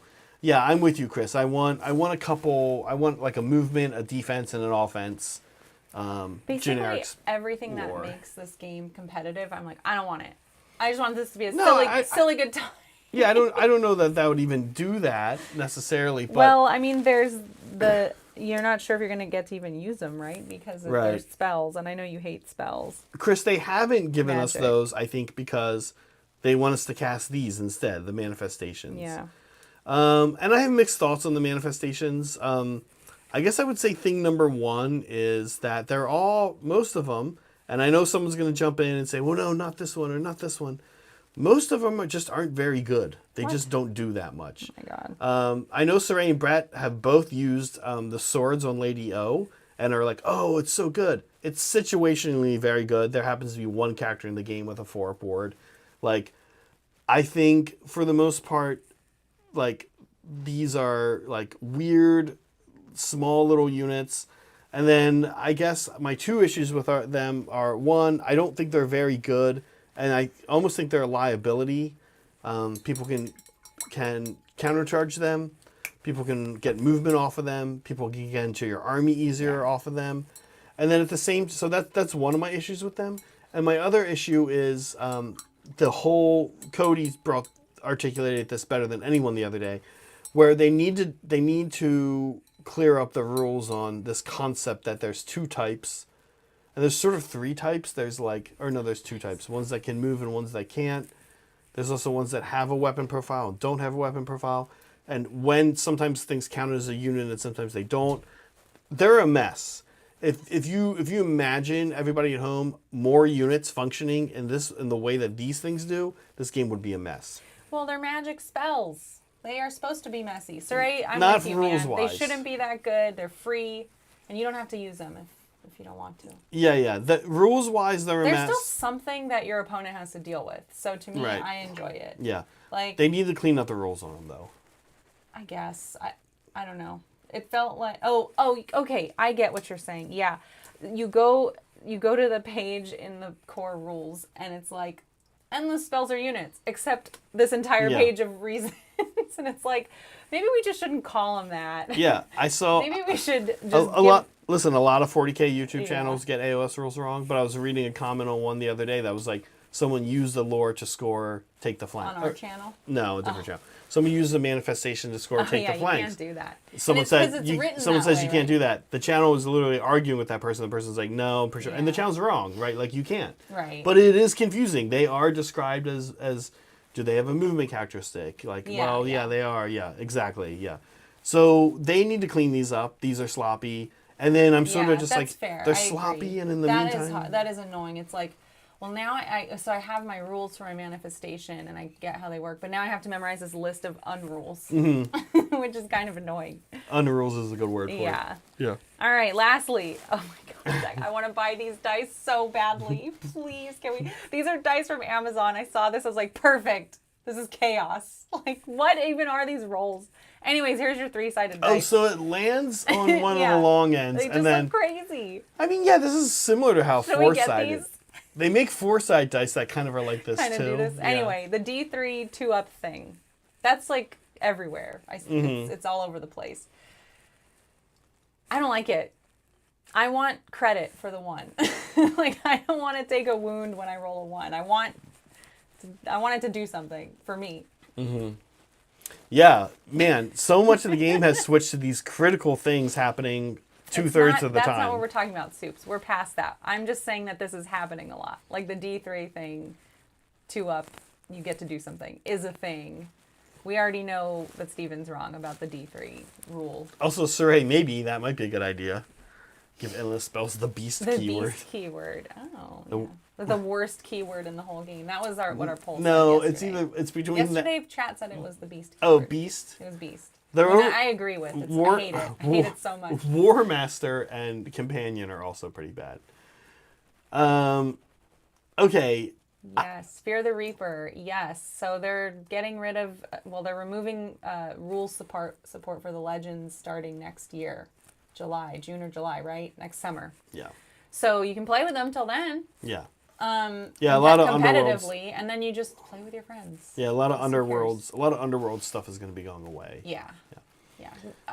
I think. Well, I have the Sepulchral Guard, right? Yeah. I'll just sub them in for Just use them as skeletons. because they look cooler anyway. Who cares? My priest girl there is Underworld's warband. I Yeah. just use her as a head queen. Yeah. Anyway, so how else do you feel? How do you feel about this change? Like seeing this everywhere. I'm fine with it, but I'm going to have to get. We're all going to have to get used to the fact. Like this is sort of my take on it. Okay. Tomorrow, Saray and I are playing Beastclaw Raiders gonna be a versus quick game. Slaves to Darkness. I'm going to be charging into him a lot. Sometimes I'm going to charge into him with 3 Stonehorns. On a D3 roll of 2, I do 3 mortal wounds. On a D3 roll of 3, I do 4 mortal wounds. And on a 1, I do 0. you do nothing. So I do 0. What is that? I do 0, 3, or 4. Hate it. If I Give me something. charge, Like I went through all the trouble of rolling the dice. if I charge Yeah. 3 Stonehorns into Saray's Varangard, and he's got no ward up, or maybe he's got a 6-up ward, Yeah. and I roll a 3, a 2, and a 2. That is 10 mortal wounds. That's not 2 Varangard, but it's almost 2 Varangard. Yeah. I might have already done the damage with shooting before that. Yeah. If on the charge I pick up 2 Varangard out of 6, the game goes south for Saray quickly, potentially. Because my first Ogre is probably going to kill another Varangard. Then he's going to activate 3, he might kill one of mine, then my other 2 are going to kill one of him, blah, blah, blah, okay? Yeah. If I just roll 1s and 2s, then I'll lose. So, like, so much of the game is now hinged, and somebody would say, and they'd be right, well, you can't hinge the game on stuff like that. And also, that's a good thing. We don't want the game to be so predictable and prescribed. So, I think it was, Sean, we're not talking about it in that context. That way. I think Steven. I think the we're all gonna have to get used to the fact that a lot of the game, a lot of things you really, really need to go right Are not going to go only right. happen 2/3 of the time. I know. Can you? That's why I hate it. You wouldn't take that like if you were like, oh, if I go to But work when today. it happens to somebody else, I'm like, oh, thank If I go to goodness. work I today, hope there's that a one. 1 in 3 chance I'll die. You would never. I mean, you wouldn't leave the house. 1 in 3 is insane. There's just so much. Rudy, Oh my god. we have to use these stupid dice. Chris already asked, and I was gonna say the problem with these dice, just so everybody knows. They're- Thank you, Rudy. But just so you know, can't see them from the dice. can't cam. see 'em on the Would dice. that bother you guys? you can't. Yes. Would that bother you guys? Because if it doesn't bother you guys, should we put up a new poll? Let's end this poll and put up a new poll. No, you can't. The read. poll's already been up too long. You can't read the numbers. Would it bother you guys? I have a time to close the poll. Can you honor my schedule, please? Yeah, it's 5:56. Well, we're still doing our segment. okay. Jesus. So everyone, I'm trying to get a new poll up and so do that they'll let me use the dice. No, I had a pink one. Yeah. That Tom gave us some SoCal. It says 1, 2, 3, and then on the On other 2 sides, on yeah, 2 sides each. yeah. And we tried it yesterday on chat and stream, and we rolled it. And you can't read the numbers. I see. That's the problem. Berta, get out of here, God. Well, chat, let us know. Justice for Meg, crazy 3-up dice. I like them. Don't get me wrong. I love these dice. I feel like you're just gonna throw them and they're just gonna plot. Like they look like when you're a kid and you went to like a Yeah. roadside stand and people were selling all the little rocks. Remember? Yes. I'm laughing at chat. All the little chat's rocks. being nice to me. And you're like, oh, let me buy rocks. Let me buy some rocks. Yes. They look like that. You're gonna grab these and throw them into the. It's gonna be so funny. Anyway, I mean, I want to take him to Old Town Throwdown as a joke and just piss off Tom. Here's my 3-sided dice. This mess. Python Grail, your point is correct. That is, and that's why they were competitive, right? And that's okay. Like everything is going that route, and I think it's going to be kind of fun. But it's some growing pains. And the other thing you're going to need to do, You're going to need to latch into things that just happen, which is why I'm painting Reikenor. And you're going to need to just layer it. Like, that's how daughters work for sure now. You take all the little foot characters, and you you point at one unit of witch elves, and you go, okay, let's see how they're going to work this turn. Do they have a 5 aboard on a 3+? Nope. Rolled a 2.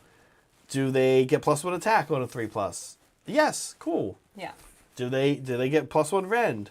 Nope. Rolled a 1. Right? Like, it's just, that's what's going to happen. Do I get Mind Razor off? Yes. Oh, wow. That actually solves a lot of my problems. So, like, it's going to be interesting. It's going to be interesting. The D3 2+. I love that Sean is, like, feeling actual pain from looking at this picture. It's so funny. Thanks for the dice, Rudy. It sounds like I'm not going to be allowed to play with them. We'll try and we'll see if they show up. For sure. They won't show up. It's going to be a mess, but it's going to be hilarious. I just like trolling. We won't use them, don't worry. Or we will use them, don't worry. One or the other. All right. One or the other, don't worry either way. It is time to close the Something poll. is happening. It is time to close the poll. Yeah, I know. There are a few different options. Let's go over them again. Which is true about Reikenor the Grimhailer. And then we'll talk a little bit about Reikenor the Grimhailer as I keep painting on him. We should. Yeah. Quickly, yeah. Oh. It's already 6. Okay. Crazy, right? Yeah, so Just flies by. Reikenor the Grimhailer. Okay, is it true that he met Nagash while they were in college together at UC Irvine? Is it true that he rides a flying pony, which we can see here that he does, named Taco? In life, did he study farts for a living? I tried to put the official thing, which is, was a scientist who studied farts. Or was he Barbara Eden's second husband? The winner of the poll was rides flying pony named Taco. That's what I would have voted for. I'm assuming Yeah. you named that thing Taco. Let's go through all of the. None of these are true. Oh, man. This is a complete lie. But let's go through. What a liar. His horse's name is Kylon. No, you didn't name it Taco? No, it has a name already. Yeah, but you can rename it. Pets don't know. Oh, they know. You go to the Humane Society, grab a cat, and give it a new name because some moron named it Barbie or whatever. What kind of name is that for a cat? They know. They don't know. Okay. Well, anyway. Okay. You guys. In life, he I studied think farts. somebody in our. I think I know. Actually, this tied with in life studied farts for a living. These two were tied. Oh, okay. Okay. That's like a Nurgle thing. No, what he did in life was he was a wizard, and he was using Heish magic and life magic, and was actually trying to make it so that mortals never had to die. He was trying to make it so that everybody was immortal. And you can imagine who didn't like that. Nagash. Yeah, so Nagash got pretty mad. And so, in fitting Nagash's style, when I guess he killed Reikenor. Tantrums ensued. Yeah, sued. He sued Reikenor, and the punishment is now that Reikenor is pretty much like Nagash's right-hand man. Oh, that sucks. Ew, imagine having to like be the right-hand man for your enemy. Well, he's not really the right-hand man. Sorry, I didn't finish. Definitely that's Ark in the Black. Reikenor is like, if Nagash needs somebody killed, he's like his hitman. Okay. And like I said, he is the stand-in for the Grim Reaper, right? Which is cool. Game. Yeah. So yeah, he now has to go kill people. In game lore, he gets +1 when he's fighting wizards and priests. +1 to hit and wound. Wow. Yeah. What a guy. What a guy. Okay. And then finally, met Nagash in college at UC Irvine. That's not how him and Nagash met. Like I said, he attracted the ire. UC Irvine? Yeah, they didn't meet at UC Irvine. What an interesting choice for the poll. They met because Nagash realized that there's this jackass trying to steal him all of his souls from him forever. He I don't know, his spidey sense went off or what? Yeah. That's it? He just knew it was happening? Did he get a memo? I don't know how that kind of stuff gets back to Nagash, actually. And no, he was not Barbara Eden's second husband either. Yeah.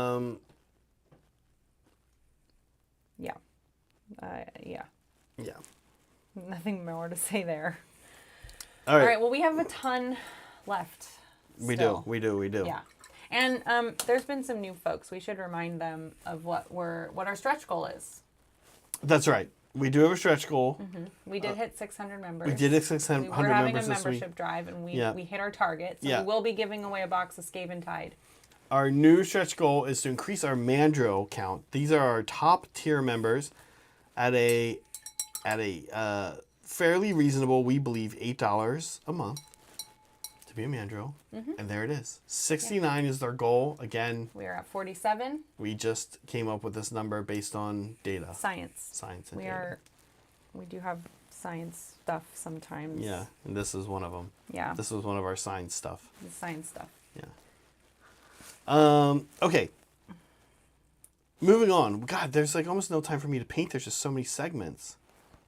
Yep. There's That's how I like it. many segments. All right.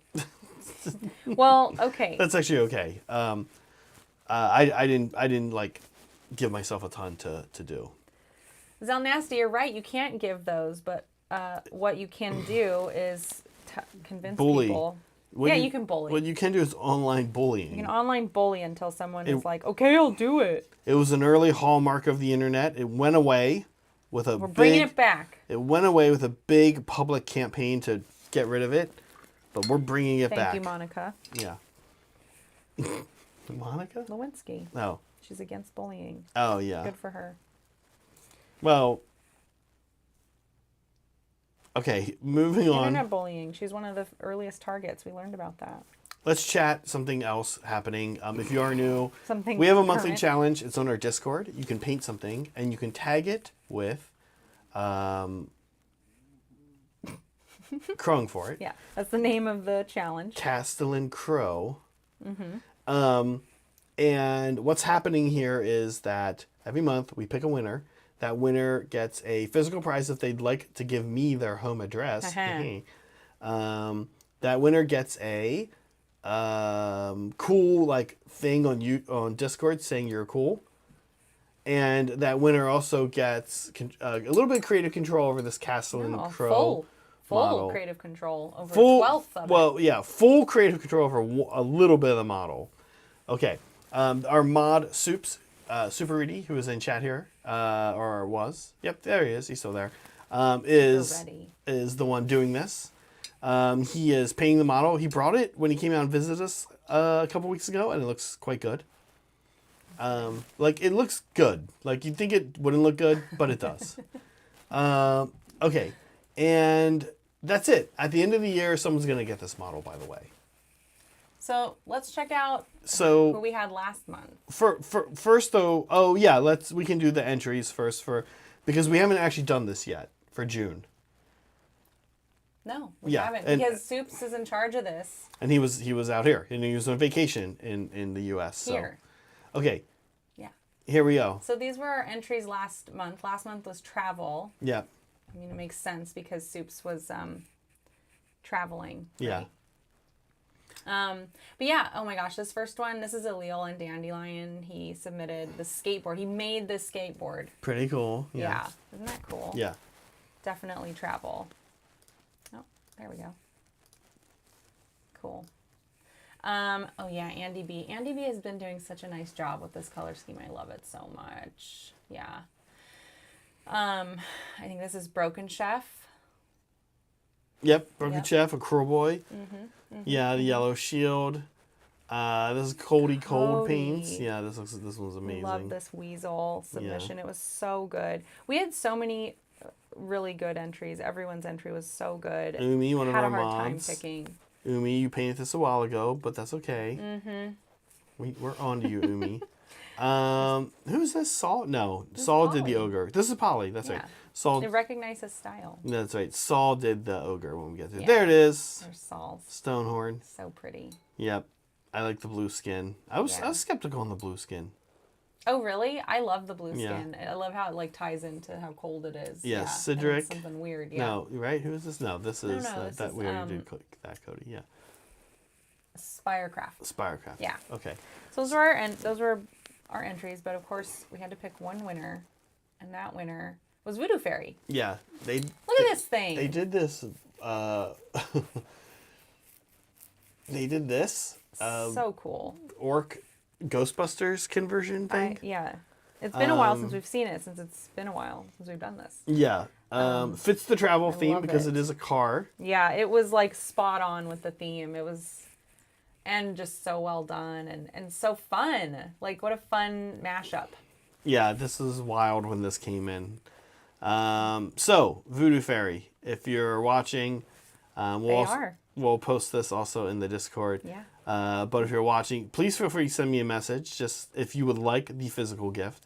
It does require me knowing your address or a P.O. box or something like that. I can send it to a nearby store. A lot of stores will do that. A lot of people don't know that. Just like, hey, can someone send something here?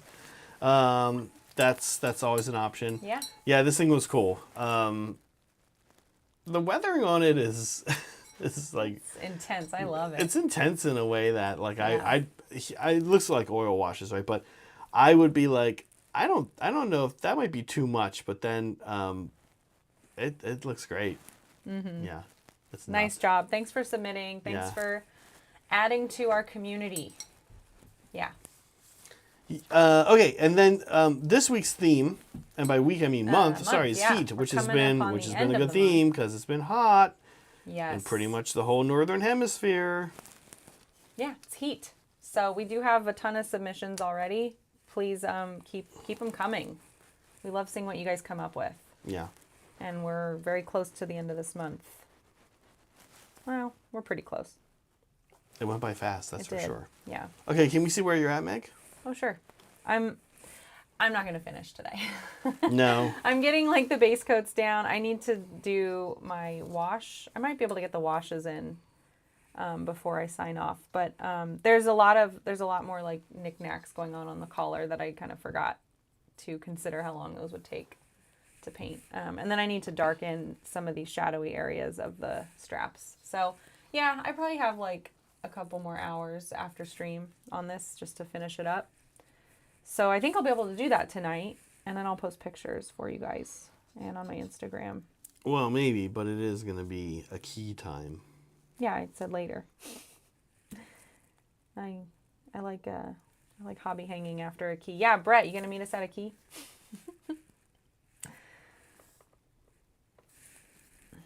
Okay, meanwhile, over here... what about you? Did you want to show off what you're doing? Or did you not get right? You were saying that you didn't really paint. I haven't gone too far. I've mostly done the dirty down stuff. But you can see, I can pass it. And then, of course, that also needs to be worked on more. There's a few more steps. But I've pretty much blocked out the rusty areas on this guy. I really need to figure out what... Nice. Wow, I really like that. I need to figure out what I want to do with his wings. This is one of the rare opportunities in the army, other than Lady O. Linder, to get something going, something interesting going. I like it. So I think I'm going to do that on his wings. It's actually nice seeing on the camera. I can see some little spots I missed. That's all right. Yeah, but what color are you going to do the candle flame? Like greenish yellow. Okay, pretty, yeah. I was thinking that too. Yeah, there he is. He's fun. I'm excited. I'm excited to use him. This is a ghost model I would actually enjoy painting, I think. I like how there's like the bony wings. I love doing wings. You could do like, I would do like leathery turning into ghost dust or whatever. Mm-hmm. And yeah, I love it. This is fun. Yeah, I guess that's what I need to do is do leathery turn. What I should probably do is paint the top part and then just airbrush over like the range. Mm-hmm. You know what I mean? Airbrush over the border. Right? So I think that's what I'm going to have to do. Yeah, he's fun. I've been enjoying painting the Night Haunt. They paint up.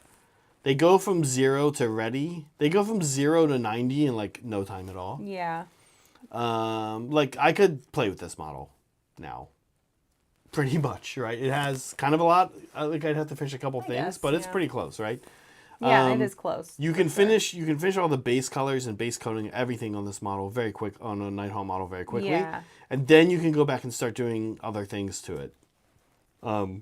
It's sort of like, hey, finish me in like 5 minutes. Finish him in 5 minutes. Finish me off in 5 minutes, and then you can go back and do some more masterful techniques down the road. Mm-hmm. So I'm kind of digging it for. I've been digging painting this army for that reason, I would say. What's up? Yeah. No, people are talking hobby hanging tonight. I'm looking forward to it. I'll be in there late, so I don't. If you guys are still awake, that'd be great. Because we're going to eat first. We do need to eat things. The only thing I will say about painting this army, the way I've been painting it, is especially some of these bigger cavalry models. Mm-hmm. I've been finding that I need to. Oh, can I get some more of that Absalom white? Where did that go? I've been finding I need to kind of, oh, there it is, babysit with an airbrush, if that makes sense. Yeah, to tweak as you go. Yeah, like the airbrush is like this step where I'm like, oh, whoops, I need to do like a little bit of airbrushing here real quick. And then I paint, and then I go back to brushwork, and I'm like, oh crap, let me fix out the airbrush real quick. Like the airbrush has become like back and forth with the brush more than I've ever had that happen before, like significantly more. I'm not sure if I like it. I think it's okay. I like I'll say this. I like it as a process. I like the results. But of course, then I really, I've fully set an airbrush up to, have the harder Steinbeck for the most part up and ready to go, while I'm also brush painting. And I'm kind of constantly putting it down, grabbing the airbrush, doing a couple things, then back to painting. Yeah. That's kind of new for me. I haven't really done that before. I see.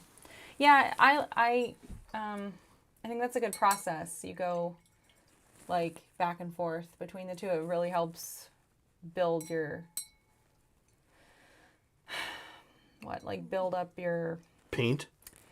Well, you can get a lot of nice multi-dimensional colors that way, by just you're kind of like airbrush glazing as you paint.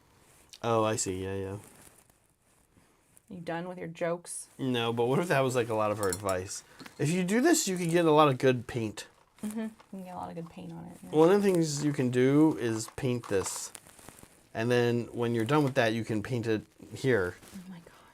Oh my gosh. Hold on. See Why this? Am I shaking? Stop shaking. See this spot over here in the model? You could paint that. Mm-hmm. And then maybe you could paint it more. Oh, we have a critique today. We do.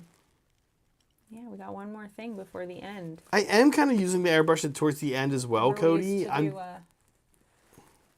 We used to do critiques. Yeah. Yeah, we got another one. We're going to talk about some places the person could put some paint.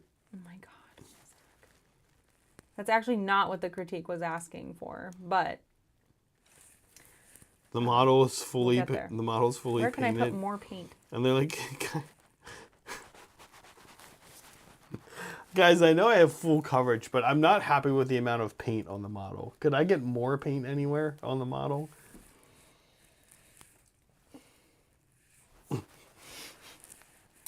Okay.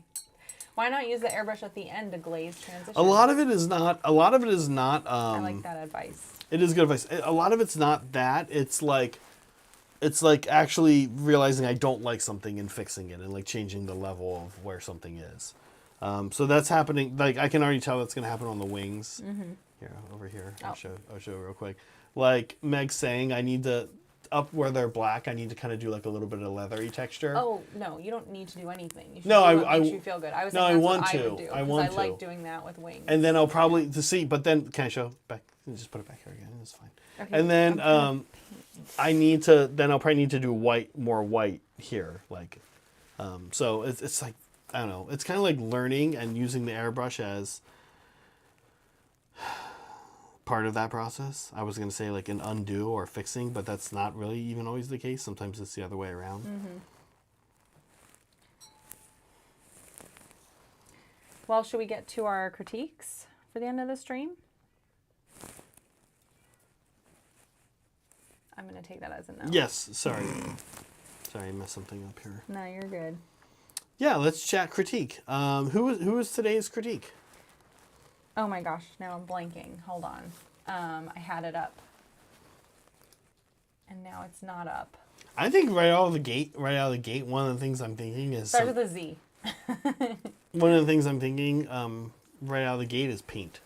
Oh my God, Zach. Using paint to express... There it is, Zelton. Using paint to express color. So... So Zelton, there's actually 2 slides in here, both from Zelton.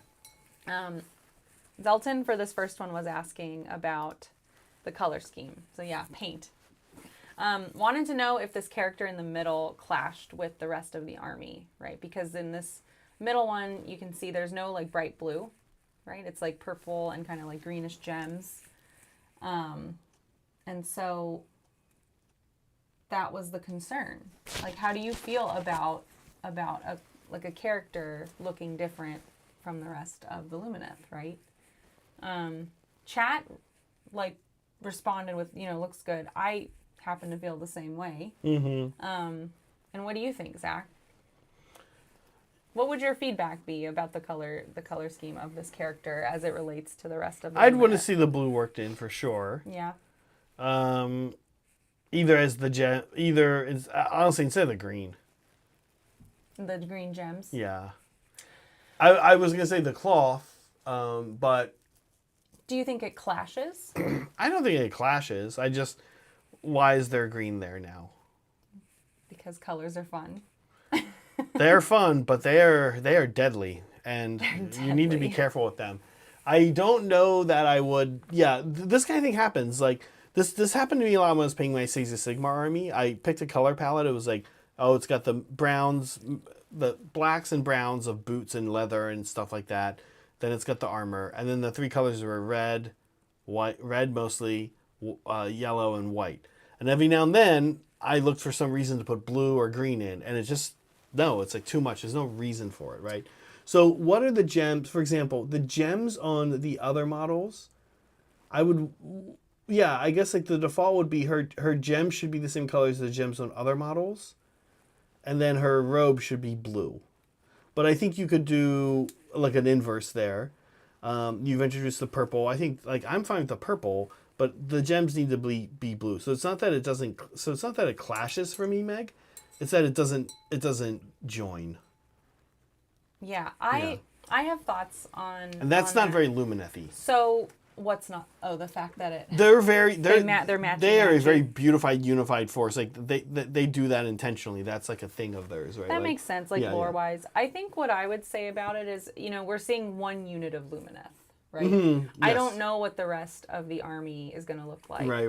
And No, I think, this is true. I think what matters, I like making characters stand out. I think that makes it way more interesting. But I do agree, like, I think a motif should be carried through. Yeah. So, like, I'm doing that with my army. I'm not, we all have our opinions on this stuff. But, like, for me, it was important, like, to have motifs that float through the army to unite it. And so, I mean, you have the gold, right? That's a motif, I think. And the white, Yeah, and the white as the main... which is great for Lumineth. Also, the main color. So you have that. I don't think there's an issue, right? No. Connecting it. Yeah. I think at that point it becomes personal choice. Yeah, and Alice is here.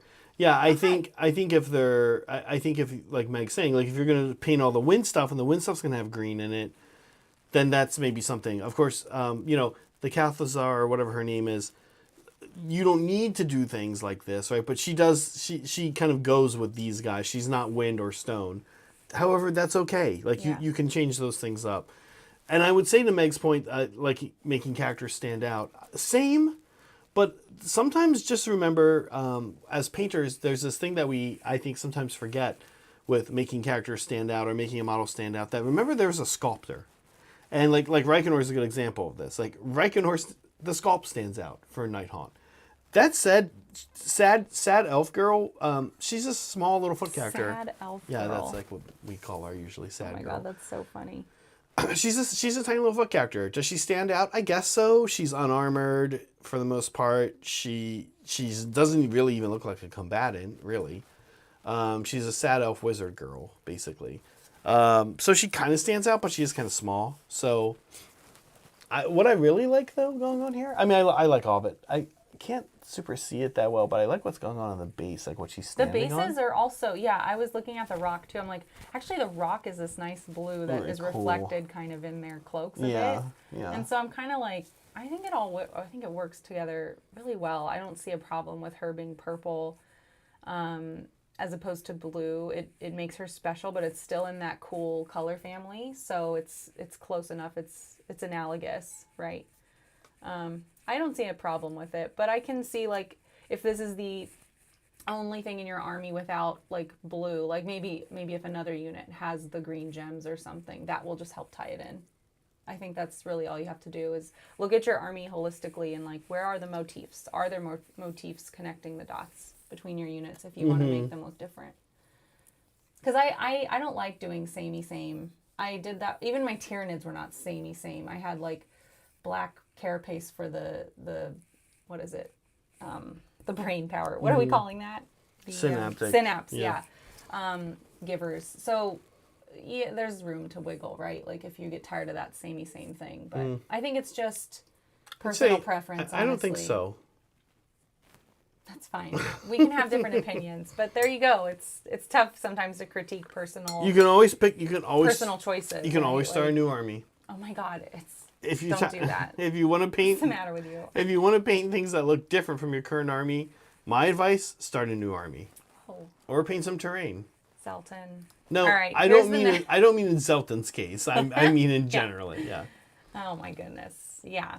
Okay. So this was another critique or request for help. Okay, right? I would like, say what to do with this model that came. Paint for sure. Well, this model needs paint. we're talking about the honestly, building. earlier it was a joke, but now I'm serious. Yeah. It needs to have You got to some paint this one. It's gonna need some paint. Okay, but we're talking about. So I think you ordered this, right? And it came to you like screwed up. There's like a shaved part of the leg, and there was like extra glue underneath this bit. Mm-hmm. So Zach, I want to hear what you would do if you received this model. Like, how would you approach fixing it? You got to fix it. Yeah, I think I would mold line. Try that as a start, and just try to get it Well, if fixed it's with a that. chunk out of the leg, it looks like a brown recluse got to it. No, it doesn't look that bad. I would sand and stick this. Yeah, voodoo. What is this model? It's the one we just looked at, I thought, right? Yeah. Wait, so he painted it? He painted it already, but I mean, for the viewers, right? Like, how would you fix this? Like, it's still... Sanding stick. You would take away from it even more? I'd smooth it all out. Huh. I don't think that's Interesting. quite enough to worry about. I completely disagree with you. I think her thigh is under this, and if you took out more chunks of her thigh, she would look weird. Like, it wouldn't... I think you have to fill it with something first. Well, if I wanted to fill it with something, personally, in this circumstance, I think I would use milliput. Yeah. Use green stuff, yeah. Green stuff, yeah. Yeah, I mean, why would you choose milliput over green stuff, or why not mix the two? Like, what are you thinking? Well, I guess I might mix the two. I just haven't done that because it's... We did it for Smaug. We did do it for Smaug, yeah. I think, like, And it kind of gave you the best of both worlds. milliput is kind of this, like, quick little gap filler, space filler for a small amount of space type thing. Mm-hmm. Whereas I think of green stuff more as, like, larger gaps where I might also want to do a little sculpting in there. You don't think this needs sculpting? No. It needs smoothing. Smoothing. Yeah, smoothing's a milliput. Any kind of like shaping pattern stuff, I guess I would do green stuff. Yeah. I see. Okay. It gives you like those crisper edges, and it doesn't stay wet, right? It's tacky, or not tackier, but stiffer. Yeah. Whenever I can use milliput, work with. green between in the spectrum of milliput, green stuff and Magisculpt. Green stuff, I try to narrow into the smallest window possible because I dislike working with it. I see. It's like a personal preference thing. Yeah, I kind of don't like working with it. I see. I feel like it goes from rock hard, kind of hard to work with. I know there's the hot water trick. I know there's mixing it trick. All kind of a pain in the butt. To being like drying like vinyl almost. Like when you go to first sand some green stuff, it does that like blob movement thing almost on the top layer. Like it doesn't sand just like whoosh, right off. The green stuff, you mean? Yeah, it's sort of like I've never super felt like debriding, if that's the word, Cody. Yeah, that's a good word. I don't know if that's the right one. I'll take your word for it. I feel like I'm not. Wait, yeah. Oh. Debreeding. I've never heard that term. Yeah, I don't know. There's something I don't like. I don't think that's what they're talking about here, what I just said. But I don't like the way green stuff like just behaves. Sure. You don't like working with it. That's fair. I don't like working with it. I don't like the way it behaves in general. Yeah. Yeah. Jupiter, sorry to hear that. Yeah, I think that's fair. Like, whatever it is you're filling it with, just fill it. I wouldn't shave away more. Is my take, yeah, and sand it down. And I think they did a really good job. Yeah. Like, when you look at this in Discord, it looks fantastic. Are there more? Alice, have you painted more Lumineth, or is this it so far? Kind of curious. And thank you for submitting this in the critiques channel. It was nice for us to get to talk about, even though you did get your answers and you moved on with your life. It's helpful for other people to get to see and discuss. It's how helpful. they would It's helpful to have address it. 5, Yeah. 6, 7, 8 different people tell you the same thing. I'm talking about the greater good here, Zach. No, I know. I'm talking This about guy. Why don't you respect my schedule? I'm talking about the like Office Space thing with like 6 different bosses. Yeah. Telling you the same thing. Your what is it? Something reports. What Yeah. are they? TPS reports. Yeah. Oh my goodness. All right, gang. We're at time. We did it. And I am still working on my Troglodon. I will be in Hobby Hang later tonight. Will you be in it with me? Or are you gonna? If it's this take a hot, nap? if it's this hot in here, absolutely I'll not. turn the fan on. It is warm. I misjudged. Also, I my have to set comfort it for tomorrow's stream, which is the last thing we'll plug On one our final schedule. time. Get in there, folks. It's our final game of launch week. Me, Saray, Brett producing. And it's going to be a fun one. I think it's going to be more think it's gonna cagey be than... fast. I think it's going to be a little cagier. It will still be fast because there's so few models to move. Yeah. But I think it'll be cagier than just running at each other and smashing. I need time to build up the Ogre's prayer thing. Oh, yeah. I turn all of the terrain pieces into Blizzard terrain Horrible. pieces. And then I pop the thing and they give a 5 award when I'm near them. I can't stand it.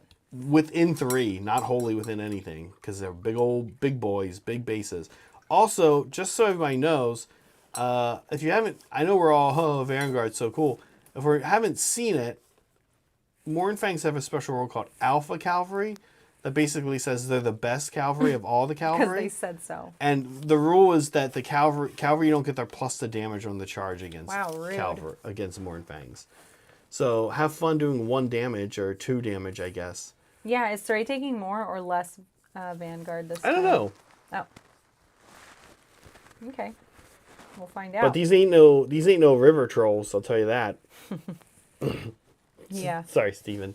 I know. So, You know, Steven was playing with the wrong wound count, or health count, it Yeah, sounded. he also- Yeah, which is hilarious. yeah, poor Steven. He was so grumpy, and now we all know why. Yeah, his troll. Gotta- I mean, it gotta adds read up. your- Over the course of his army, it would have added up a bit. I know, yeah. he would have survived and been less salty. Yeah. Gotta read your rules, Steven. That's the first 4th ed law. Yeah, Steven. Even I know that one. Yeah, Steven. It's kind of Come like on, Steven. It's kind of like adding paint to You models. just gotta do it.